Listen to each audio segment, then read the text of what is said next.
RBI ने आखिरकार 5 साल के बाद रेपो रेट में कटौती की है। मई 2020 में आरबीआई ने रेपो रेट की दरों में बदलाव किया था और इससे पहले आरबीआई ने जो रेपो रेट की दर रखा था वो 6.5% यानी 6.5% था। लेकिन अब 25 बेसिस पॉइंट में कटौती कर दी है, यानी अब ये घट करके 6.2.5% हो गया है, यानी 6.25%। तो इस वीडियो में आपको बताएंगे कि इनफैक्ट रेपो रेट के दर के घटाने से महंगाई पर क्या फर्क पड़ता है, होम लोन लेने वालों के लिए या जिनका करंट में लोन चल रहा है उस पर क्या कुछ असर पड़ता है, वो तमाम चीज़ें इस वीडियो में आपको बताने वाले हैं। दोस्तों, इस वीडियो को देखते हुए हमारे चैनल को सब्सक्राइब कर लीजिए और यहीं पर वीडियो को लाइक कर दीजिए। चलिए वीडियो की शुरुआत करते हैं। इनफैक्ट आरबीआई जो रेपो रेट घटाता या बढ़ाता है ना, उसका ताल्लुक महंगाई के घटने या बढ़ने से सीधे होता है। दरअसल आरबीआई जो महंगाई को और जीडीपी के ग्रोथ को, जो कि दो विरुद्ध दिशा में भागने वाले घोड़े होते हैं, उनको कंट्रोल करने की कोशिश करती है। लेकिन दिक्कत ये होती है कि अगर रेपो रेट की दर में कटौती की जाएगी तो महंगाई बढ़ जाएगी, रेपो रेट की कटौती नहीं करके बल्कि रेपो रेट बढ़ा दिया जाएगा तो महंगाई तो घट जाएगी लेकिन जीडीपी में कमी आ जाएगी। तो ये पूरा कई तरह का खेल है। तो इस चीज़ को हालांकि हमने एक दूसरे वीडियो में एक्सप्लेन कर दिया है, लेकिन थोड़ा सा इस वीडियो में भी हम आपको एक्सप्लेन कर देंगे।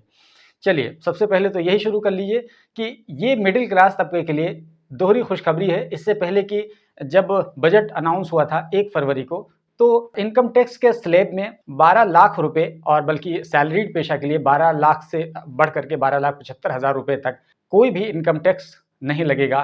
ये एक बड़ी राहत की बात थी मिडिल क्लास तबके के लिए। लेकिन अब जबकि आरबीआई की मीटिंग हुई तो इस मीटिंग में एक अहम फैसला लिया गया और कहा गया कि 25 बेसिस पॉइंट का जो आरबीआई का रेपो रेट है वो घटाया जाएगा। जी हाँ, अब इससे फ़र्क क्या पड़ने वाला है, तो उससे पहले मैं आपको थोड़ा सा रेपो रेट के बारे में बता देता हूँ ताकि आपको समझ में आ जाए कि फ़र्क पड़ेगा तो कैसे पड़ेगा। तो इनफैक्ट रेपो रेट क्या होता है? रेपो रेट असल में दो शब्दों से मिलकर के बना है, रेपो और दूसरा रेट। रेपो मतलब होता है रीपर्चेस ऑब्लिगेशन, इसका फुल फॉर्म कह लीजिए, और रेट मतलब होता है रेट। तो रीपर्चेस ऑब्लिगेशन रेट, अगर इसका ओवरऑल समझेंगे तो ये है। तो इसका क्या मतलब है रीपर्चेस ऑब्लिगेशन का? इसका मतलब ये है कि बैंकों से हम लोन लेते हैं और जिन बैंकों से हम लोन लेते हैं वही बैंक आरबीआई से पैसे लेते हैं। कभी इनको ज़रूरत पड़ जाती है बैंकों को आरबीआई से पैसे लेने के लिए, तो यही बैंक आरबीआई से सीधे जाते हैं और कहते हैं कि माई बाप हमको लोन दे दीजिए। तो आरबीआई कहता है ठीक है, हम तुम्हें दे तो रहे हैं लेकिन कुछ सिक्योरिटी के साथ देंगे। ये नहीं कि हम तुमको लोन दे दिए और विजय माल्या जैसा कोई आदमी आ गया और तुमसे लोन ले लिया और वो चला गया, भाग गया, तो तुम तो डिफ़ॉल्ट कर जाओगे, पता चला कि हमारा नुकसान हो जाएगा। तो इसी वजह से आरबीआई क्या कहती है बैंक से कि आप हमें कोई सिक्योरिटी दीजिए ताकि हम आपको लोन दे पाएँ, वरना आपके ऊपर हम कैसे भरोसा करेंगे। तो बैंक क्या करता है, आमतौर पर जीसेक वगैरह दे देता है, गवर्नमेंट सिक्योरिटी जिसको बोलते हैं। तो इस तरह के बॉन्ड्स वगैरह वो आरबीआई के पास सबमिट कर देता है और आरबीआई कहता है ठीक है, अब ये ले लो, अब ये लोन ले लो। लेकिन अब चूंकि जो लोन देता है आरबीआई, तो ऐसा नहीं देता है कि जितना दे दिया फिर वापस जब करेंगे तो उतना ही नहीं देगा, और जब उस पर वापस लेगा तो सूद लगा के लेगा। तो यही जो सूद का जो दर है ना, इसी को कहते हैं रेपो रेट। और रेपो रेट क्यों कहते हैं? क्योंकि आरबीआई जब पैसा देता है बैंकों को लोन पर, तो वही पैसा जब आरबीआई को ये बैंक वापस लौटाते हैं सूद के साथ में, और उसके बाद में जो गवर्नमेंट सिक्योरिटी वगैरह आरबीआई के पास इन बैंकों ने रख रखा था उसको एक तरीके से परचेज करते हैं, दोबारा से रीपरचेज करते हैं। इसी वजह से इसको बोलते हैं रेपो रेट, क्योंकि ये ऑब्लिगेशन था इन बैंकों पर कि वो अपना जो जिससे उन्होंने आरबीआई के पास रखा था इसको ये परचेस करें। तो इसी वजह से बोलते हैं रीपरचेस ऑब्लिगेशन, अपना ऑब्लिगेशन वो रीपरचेस कर रहे होते हैं। तो उस इंटरेस्ट रेट पर जो रीपरचेस ऑब्लिगेशन कर रहे होते हैं उसी इंटरेस्ट रेट को क्या बोलते हैं? Repo rate. आई होप कि इतनी बात आपको समझ में आ गई होगी। तो रेपो रेट को आरबीआई ने 25 बेसिस पॉइंट कम कर दिया है। अब ऐसी सूरत में सवाल यह है कि अगर आरबीआई ने इतना कम किया है तो इससे फ़ायदा क्या पड़ेगा या इसका नुकसान क्या होगा?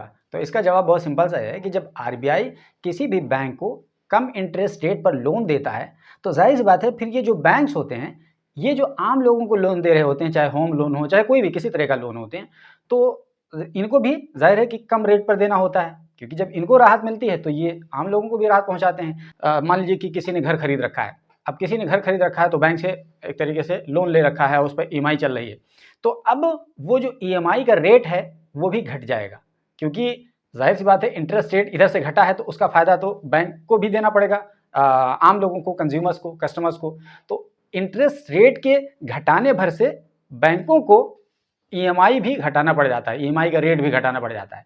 जैसे मान लीजिए कि अभी जो घटा है कि सिर्फ 25 बेसिस पॉइंट घटा है, तो उसके घटने से कितना फ़र्क पड़ गया थोड़ा सा आप समझ लीजिए। उसका इतना फ़र्क पड़ गया कि अगर मान लीजिए कि किसी का 20 साल के लिए 30 लाख रुपए का लोन चल रहा था, ईएमआई था, तो उसकी ईएमआई मान लीजिए कि आ रही थी 26,992 रुपये आ रही थी 1 महीने की। अब वही अगर मान लीजिए 9% का था और अब वही घट करके ज़ाहिर सी बात है कि 8.75% का हो जाएगा वही लोन रेट।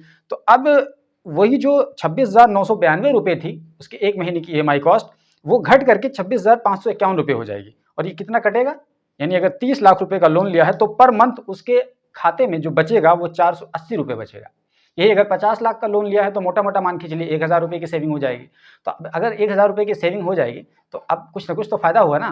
तो एक तरीके से आप समझ लीजिए कि जब इस तरह का फ़ायदा होगा तो आम लोगों का पैसा बचेगा। अब जब आम लोगों के पास पैसा बचेगा तो एक तरीके से उनकी परचेसिंग पावर बढ़ जाएगी। तो अब जब परचेसिंग पावर बढ़ गई तो अब जा करके वो लोग क्या करेंगे? खरीदेंगे, सामान वगैरह को खरीदेंगे।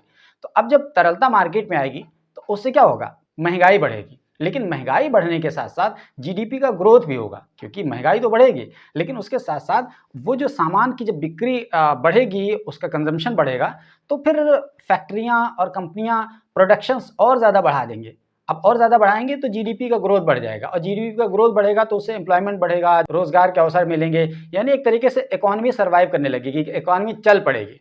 तो इसकी साइक्लिंग कुछ इसी तरीके से होती है। यानी आरबीआई के केवल एक कान भर ऐंठने से ये पूरी मार्केट उथल-पुथल हो जाती है। और आप सोचिए कि केवल 1/4 की घटा बढ़ा देने से पूरी मार्केट उथल-पुथल हो जाती है। लेकिन इस बार एक और भी राहत की उम्मीद है अगले क्वार्टर में या इसके बाद वाले क्वार्टर में, क्योंकि जो महँगाई दर का जो प्रोजेक्शन किया गया है अगले साल के लिए, वो महँगाई दर का आरबीआई ने प्रोजेक्शन किया है 4.2%। अब ऐसी सूरत में अगर 4.2% होगा तो ये मान के चलिए कि एक बार फिर से अगले या नेक्स्ट अगले क्वार्टर में आरबीआई रेपो रेट में कमी कर देगी। इस बार हो सकता है कि 2/4 कर दे। तो अब ऐसी सूरत में और भी ज़्यादा लोन वालों को फ़ायदा मिलने वाला है। लेकिन इसके साथ-साथ आपको ये बता दें कि महँगाई बढ़ेगी, इतना ज़हन में रखिएगा, क्योंकि महँगाई तभी बढ़ती है जब लोगों के हाथ में पैसा आ जाता है। तो जो मैं बात आपसे शुरू में कह रहा था ना कि इसका महँगाई से क्या लेना-देना है, तो इनफैक्ट महँगाई से यही लेना-देना है कि अगर रेपो रेट के दाम में कटौती होगी तो सीधे महँगाई बढ़ जाएगी और अगर रेपो रेट के दाम को बढ़ाया जाएगा तो ये महँगाई कम हो जाएगी। लेकिन महँगाई कम होगी तो इकॉनमी का ग्रोथ रुक जाएगा या स्लो हो जाएगा, जीडीपी का ग्रोथ कम हो जाएगा। तो आप कह लीजिए कि ये बड़ा जटिल मामला है। आरबीआई जो है वो इसी दो विरुद्ध दिशा में भागने वाले घोड़ों को बहुत सिस्टमैटिक तरीके से नियंत्रण करने का प्रयास करती है और इसी को यानी थोड़ा-सा चूड़ी घटा बढ़ा करके, रेपो रेट में कमी और ज़्यादती करके, थोड़ा-सा रेपो रेट घटाया तो महँगाई बढ़ गई, रेपो रेट बढ़ाया तो महँगाई कम हो गई, लेकिन महँगाई कम हो गई तो फिर जीडीपी का ग्रोथ रुक गया या कम हो गया। तो बहुत कॉम्प्लेक्स सिचुएशन है, लेकिन ओवरऑल आरबीआई के जो नए गवर्नर हैं, उन्होंने पहली ही मीटिंग में एक तरीके से उन्होंने एक खुशखबरी दे दी है मिडिल क्लास तबके के लिए। लेकिन हाँ, एक चीज़ और भी बात है कि ये जो फ्लोटिंग रेट पर वो जो लोन लेते हैं ना, उनके लिए तो तुरंत लागू हो जाएगा। लेकिन जो लोग फिक्स रेट पर लोन लेते हैं, तो उनके लिए भी मान के चलिए कम से कम 1 हफ्ता लगेगा। तो ओवरऑल ये पूरा रेपो रेट के घटने और बढ़ने का पूरा खेल था और क्योंकि 25 बेसिस पॉइंट रेपो रेट में आरबीआई ने कमी की है, तो इसका जो कुछ भी फ़ायदा मिलेगा, वो फ़ायदा होम लोन वालों को मिलेगा, गाड़ी लोन वालों को मिलेगा और भी जितने भी लोन वालों को मिलेगा और इसके अलावा जो लोन नहीं भी लेते हैं, तो कम से कम ये है कि अगर वो लोन लेने का प्लान रखते हैं, तो वो लोन ले पाएँगे क्योंकि इंटरेस्ट रेट कम हो गया है।